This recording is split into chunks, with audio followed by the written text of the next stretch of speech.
નમસ્કાર વિદ્યાર્થી મિત્રો। તો આજના વિડીયોની અંદર આપણને જે રેશન કાર્ડની અંદર જે તમે ડિજિટલ ગુજરાત જે પોર્ટલ છે એની ઉપર તમે ક્લિક કરો છો તો તમારો રેશન કાર્ડ નંબર વિગતો જે છે તે તમારી બતાવતી નથી। તો ચાલો તેનું સોલ્યુશન જોઈએ। તો પહેલાં જે છે તમે ક્રોમ ઉપર આવવાનું છે, પછી ઇન્ડિયા પોર્ટલ કરીને જે છે ઇન્ડિયા પોર્ટલ કરીને સર્ચ કરવાનું છે। પછી જે આપણની જે પહેલી વેબસાઇટ છે તો કે નેશનલ પોર્ટલ ઓફ ઇન્ડિયા એની ઉપર ક્લિક કરવાનું છે।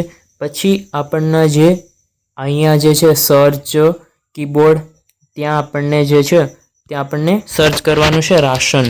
તો આપણને રાશન અહીંયા પછી સર્ચ ઉપર ક્લિક કરી દેવાનું છે। જો સર્ચ ઉપર ક્લિક કર્યું છે પછી જે આપણની જે છે થોડુંક એવું સ્ક્રોલ કરવાનું છે।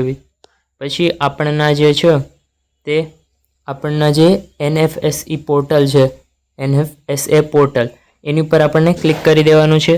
તો એની ઉપર ક્લિક કરીએ તો થોડીક એવી રાહ જોવાની છે, પછી આપણનું જે છે તે ખુલી જશે।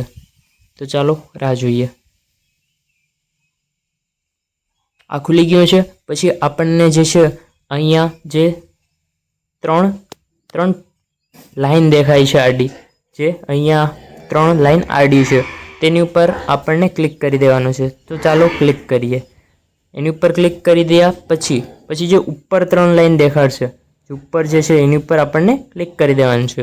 તો એની ઉપર આપણને ક્લિક કરશું તો આપણને જે છે અહીંયા જે છે આપણને સિટીઝન કોર્નર કરીને છે, તો કે જે સિટીઝન કોર્નર કરીને છે આ સિટીઝન કોર્નર કરીને છે એની ઉપર આપણને ક્લિક કરવાનું છે।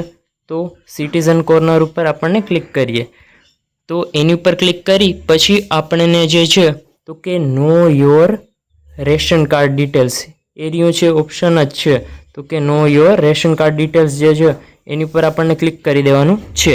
તો એની ઉપર ક્લિક કરીએ પછી આપણના જે છે અહીંયા રેશન કાર્ડ નંબર જે છે તમારે દાખલ કરી દેવાના છે। તો ચાલો હું અહીંયા રેશન કાર્ડ નંબર દાખલ કરી દઉં છું। તો મેં રેશન કાર્ડ નંબર દાખલ કરી દીધા છે। પછી જે આપણના જે છે કેપ્ચા એન્ટર કરી દેવાના છે। તો ચાલો કેપ્ચા એન્ટર કરી દઈએ।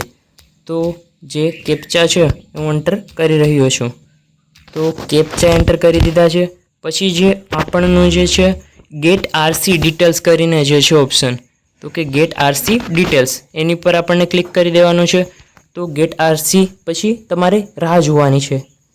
તો થોડીક રાહ જોવાની છે। પછી જે આપણને કાર્ડની ડિટેલ્સ અને જે આપણના મેમ્બર ડિટેલ્સ જે છે તે આપણને નીચે શો કરી દેશે।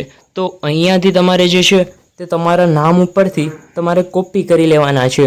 જે નવા મેમ્બર આઈડી છે તે કોપી કરી લેવાની છે અને પછી તમે જે તમારા ડિજિટલ ગુજરાતનું જે પોર્ટલ છે ત્યાં તમે પેસ્ટ કરી શકો છો અને તમારું ત્યાંથી વેરિફિકેશન સક્સેસફુલી થઈ જશે।